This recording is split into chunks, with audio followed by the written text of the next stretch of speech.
નમસ્કાર વિદ્યાર્થી મિત્રો, 25 એપ્રિલ 2026ના ડેઇલી કરંટ અફેરમાં આપનું હાર્દિક સ્વાગત છે. તો મિત્રો, છેલ્લે સુધી જોડાયેલા રહેજો, જેથી કરીને એક પણ ટોપિક તમારાથી મિસ ન થઈ જાય. Question number 1.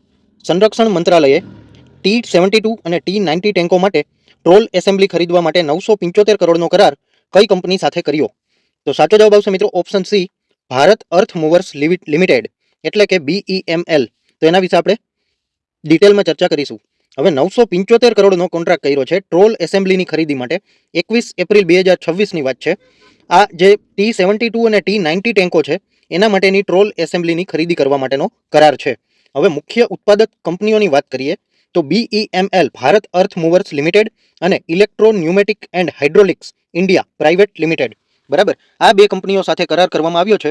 અને આ ટેન્કનો મુખ્ય યુઝની વાત કરીએ તો માઇન ફિલ્ડમાં સુરક્ષિત રસ્તો બનાવવા માટે આ જે એની ટ્રોલ એસેમ્બલી છે એનો યુઝ કરવામાં આવશે. હવે કરારની રકમ 975 કરોડ છે. તારીખ 21 એપ્રિલ 2026 છે. વિકાસકર્તા DRDO દ્વારા સ્વદેશી રીતે વિકસિત કરવામાં આવશે અને બાય ઇન્ડિયન IDDM, એટલે કે ઇન્ડિજિનિયસલી ડિઝાઇન્ડ, ડેવલપ્ડ એન્ડ મેન્યુફેક્ચર્ડ હેઠળ આ ખરીદી કરવામાં આવશે. અને મુખ્ય ઉપયોગની વાત કરીએ તો ટેન્કો માટે માઇનફિલ્ડ, એટલે કે સુરંગ ક્ષેત્રમાં સુરક્ષિત રસ્તો બનાવવા માટે એનો યુઝ કરવામાં આવશે. હવે DRDO દ્વારા વિકસિત સ્વદેશી સેટેલાઇટ ઇમેજિંગ સિસ્ટમનું નામ શું છે?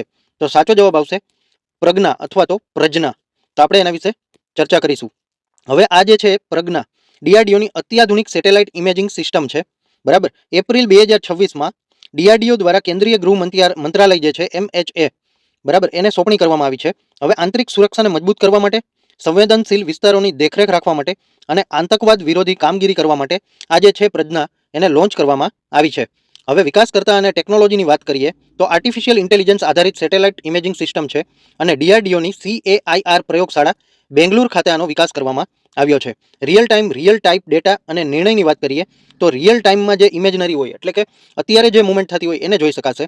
બરાબર, અને સેટેલાઇટ ડાટા સચોટ માહિતી દ્વારા ઝડપી નિર્ણય લેવાની ક્ષમતા માટે આનો યુઝ કરવામાં આવશે.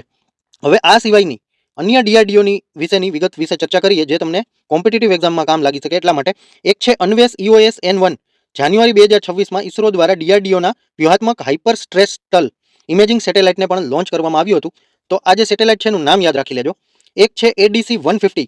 DRDO અને ભારતીય નૌકાદળે તાજેતરમાં ગોવાના દરિયા કિનારે 150 કિલોગ્રામ ક્ષમતાનું એર ડ્રોપેબલ કન્ટેનરનું પણ સફળ પરીક્ષણ કર્યું. અને એક છે EMISAT.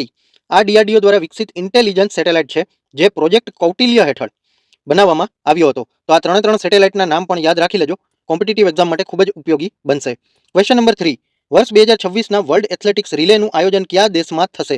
સાચો જવાબ આવશે મિત્રો ઓપ્શન સી, બોત્સવાના. તો આપણે એના વિશે વિગતે ચર્ચા કરીશું. હવે યજમાન દેશની વાત કરીએ તો બોત્સવાના છે. કયા શહેરમાં? તો કે ગેબોરોન આ શહેરનું નામ છે. અને આ ક્યારે યોજાશે? તો કે 2 થી 3 મે 2026. હવે પ્રથમ વખત એવું બન્યું કે જ્યારે આ જે સ્પર્ધા છે એ આફ્રિકા ખંડમાં યોજાઈ રહી હોય, એટલે બોટ્સવાનાના નેશનલ સ્ટેડિયમમાં યોજાવા જઈ રહી છે. એ પણ ડિટેલ યાદ રાખી લેજો. હવે ભારતીય ટીમ છે ખાસ કરીને 4x400 મીટર રિલે સ્પર્ધા ક્વોલિફાય થવા માટે સખત મહેનત કરી રહી છે. હવે લોગો અને પ્રતિકની વાત કરીએ તો આ ઇવેન્ટને ડાયમંડ સિટી ગેમોરોનમાં વર્લ્ડ રિલે એક્સ્ટ્રાવેગેન્ઝા તરીકે ઓળખવામાં આવે છે. બરાબર, તો આ એનું પ્રતિક છે, યાદ રાખજો, ગેબેરોન વર્લ્ડ રિલેસ. અને આ શું કામ યોજાઈ રહી છે સ્પર્ધા? તો આગામી વર્લ્ડ એથ્લેટિક ચેમ્પિયનશિપ આવવાની છે 2027માં, જે બેઇજિંગ ચાઇનામાં યોજાવાની છે. અને એ જ ઇવેન્ટ માટે ક્વોલિફાય થવા માટે આ જે રિલે છે એ ખૂબ જ ઉપયોગી બની રહેવાની છે. હવે આગળનો ક્વેશ્ચન નંબર 4. રિયલ મેડ્રિડે UEFA યુથ લીગ જીતવા માટે કઈ ટીમને હરાવી દીધી? તો સાચો જવાબ આવશે મિત્રો ઓપ્શન એ, ક્લબ બ્રુગ. બરાબર, આને હરાવી અને ફાઇનલ જીતી લીધો છે. હવે ફાઇનલની હાઇલાઇટ જોઈ તો 20 એપ્રિલ 2026ના રોજ ફાઇનલ યોજાયો હતો. આ રિયલ મેડ્રિડે ક્લબ બ્રુગને હરાવી દીધી અને સ્ટેડ ડે લા ટુઇલિયર, લોઝાન, સ્વિટ્ઝરલેન્ડ ખાતે આ યોજાઈ હતી. તો સ્વિટ્ઝરલેન્ડ યાદ રાખી લેજો. અને અંતિમ સ્કોર પેનલ્ટીમાં રિયલ મેડ્રિડે પહેલા તો એક ગોલ કર્યા હતા, પછી 4-2 થી ક્લબ બ્રુગને હરાવી દીધું. રિયલ મેડ્રિડનું આ બીજું યુથ લીગ ટાઇટલ છે, તો એ પણ નોંધનીય બાબત છે.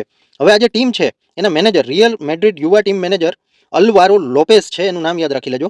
Hero of the match Real મેડ્રિડના ગોલકીપર જાવિયર નાવારો. એ પેનલ્ટી શૂટઆઉટમાં 2 શાનદાર સેવ કરી અને ટીમને જીત અપાવી હતી. રિયલ મેડ્રિડે હવે ચેલ્સિયા સાથે બરાબરી કરી લીધી છે, કેમ કે એને પણ 2 ટાઇટલ હતા. હવે રિયલ મેડ્રિડને પણ 2 ટાઇટલ છે. સૌથી વધુ 3 ટાઇટલ જીતવાનો રેકોર્ડ હજુ પણ બાર્સેલોના પાસે છે, તો એ નામ પણ યાદ રાખી લેજો. રિયલ મેડ્રિડે સેમીફાઇનલમાં પેરિસ સેન્ટ જર્મનને પેનલ્ટીમાં હરાવ્યું હતું, એ પણ યાદ રાખી લેજો. Question number 5. સ્વચ્છ ભારત મિશન હેઠળ લીગસી વેસ્ટ, જૂનો કચરો છે એ ખતમ કરવાનો લક્ષ્યાંક કયા વર્ષ સુધીનો છે? તો સાચો જવાબ આવશે મિત્રો ઓપ્શન બી 2026. તો આપણે એની વિગતે ચર્ચા કરીશું.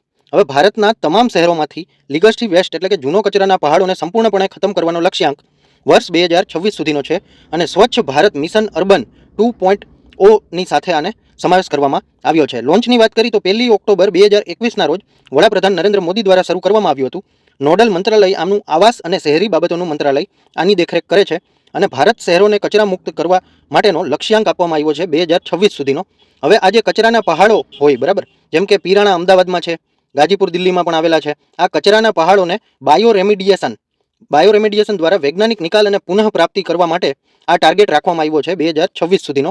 હવે ભારત સરકારે આ વર્ષે 2026માં 1000થી વધુ મેટી લેન્ડફિલ સાઇટ્સને સંપૂર્ણપણે સાફ કરવાનું આયોજન કરી રહી છે. સાફ થયેલી જમીન પર ગ્રીન ઝોન અથવા વેસ્ટ ટુ એનર્જી પ્લાન્ટ સ્થાપવામાં આવી રહ્યા છે. આ મિશન માટે ટોટલ 1.41 લાખ કરોડની ફાળવણી કરવામાં આવી છે, એ પણ યાદ રાખવું. હવે પરીક્ષા માટે શોર્ટ નોટ્સ યાદ રાખી લેજો. SBMU 2.0 ને 21થી લઈ અને 26 સુધીના 5 વર્ષ માટે છે. શહેરોની શ્રેણી 1 લાખથી ઓછી વસ્તી ધરાવતા શહેરોને ખુલ્લામાં શૌચ મુક્ત બનાવવાનો પણ લક્ષ્ય લેવામાં આવ્યો હતો. અમદાવાદના પીરાણા ડમ્પ સાઇટ પર લીગલી વેસ્ટ પ્રોસેસિંગનું કામ ઝડપથી ચાલી રહ્યું છે, જે ગુજરાતની પરીક્ષાઓ માટે પણ મહત્વનું બની રહેશે. આ પણ યાદ રાખી લેજો. હવે આગળનો ક્વેશ્ચન જોઈશું. DGCA દ્વારા માન્યતા પ્રાપ્ત ફ્લાઇંગ ટ્રેનિંગ ઓર્ગેનાઇઝેશન્સ FTOsના રેન્કિંગનો કયો તબક્કો જાહેર કરવામાં આવ્યો? તો પહેલા પ્રથમ તબક્કો જાહેર થયો હતો. હાલમાં અત્યારે ઓપ્શન બી બીજો તબક્કો જાહેર કરવામાં આવ્યો છે. તો એની વિગતે ચર્ચા કરીએ. હવે આ જે બધા ફ્લાઇંગ સેન્ટર્સ છે અને કંપનીઝ છે એમાં પ્રથમ રેન્કે હાલમાં એવિએશન પ્રાઇવેટ લિમિટેડ પહેલા નંબર આવ્યું છે. બીજા ક્રમની વાત કરીએ તો રેડબર્ગ ફ્લાઇટ ટ્રેનિંગ એકેડેમી એનો બીજો નંબર છે. ઇન્દિરા ગાંધી રાષ્ટ્રીય ઉડાન એકેડેમી જે છે એનો ત્રીજો નંબર આવી ગયો છે.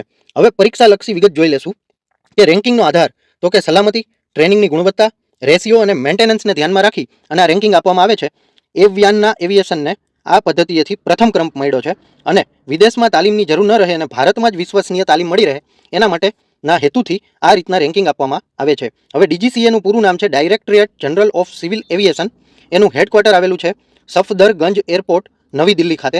મહિલા પાયલોટો વિશે પણ ઘણી બધી એક્ઝામમાં ક્વેશ્ચન પૂછાય છે, તો એ પણ યાદ રાખી લેજો ચર્ચામાં રહેલા નામો.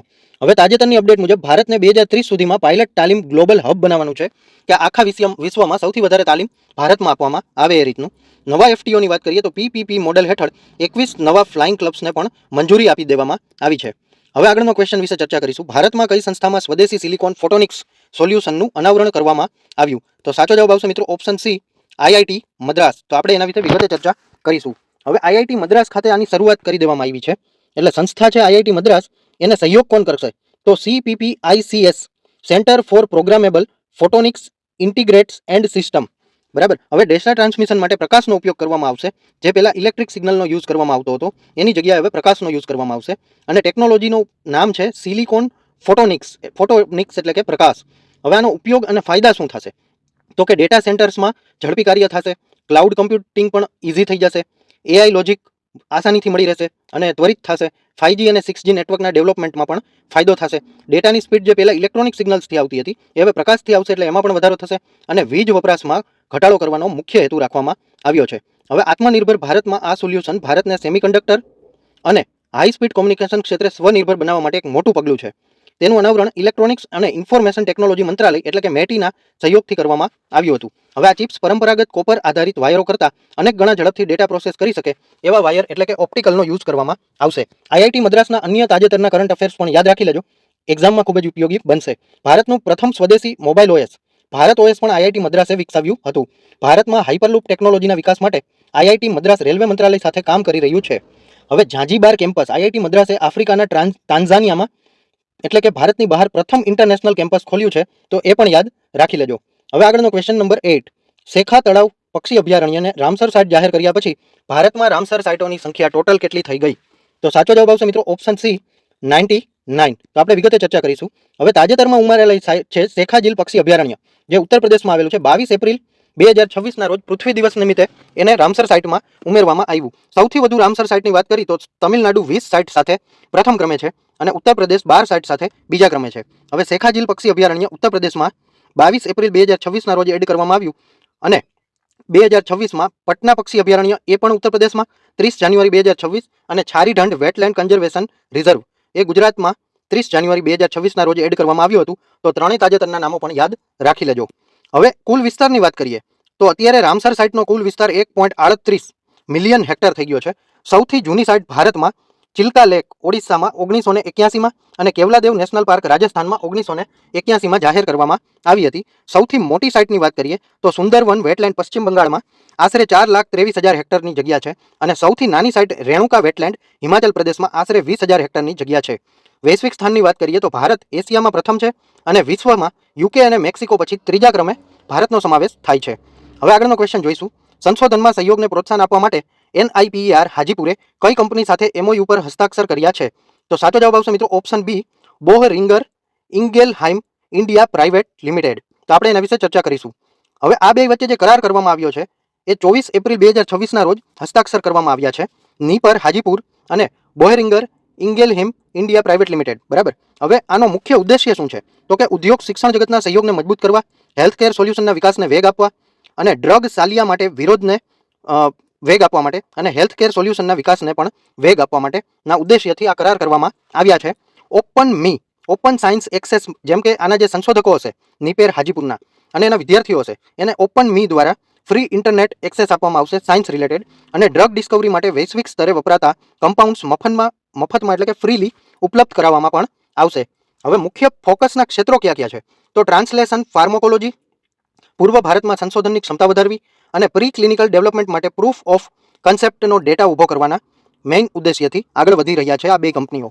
હવે સરકારના બાયોફાર્મા શક્તિ મિશન અને વિકસિત ભારત સાથે સુસંગત એવો આ એક પ્રોજેક્ટ છે. ભારતને જેનરિક દવાઓથી આગળ વધારી સંશોધન ક્ષેત્રે સ્થાપિત કરવાના હેતુથી આગળ વધી રહી છે કંપની.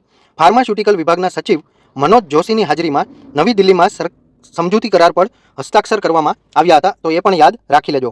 હવે આ જે નીપર હાજીપુર છે એને IPC એટલે કે ભારતીય ફાર્માકોલોજિસ્ટ કમિશન છે જે બરાબર એની સાથે પણ સમજૂતી કરી છે, અને PMBI pharmaceuticals and medical devices bureau છે એની સાથે પણ એક અગત્યના સમજૂતી કરાર કર્યા છે. તો IPC અને PMBI નો કરાર પણ યાદ રાખી લેજો.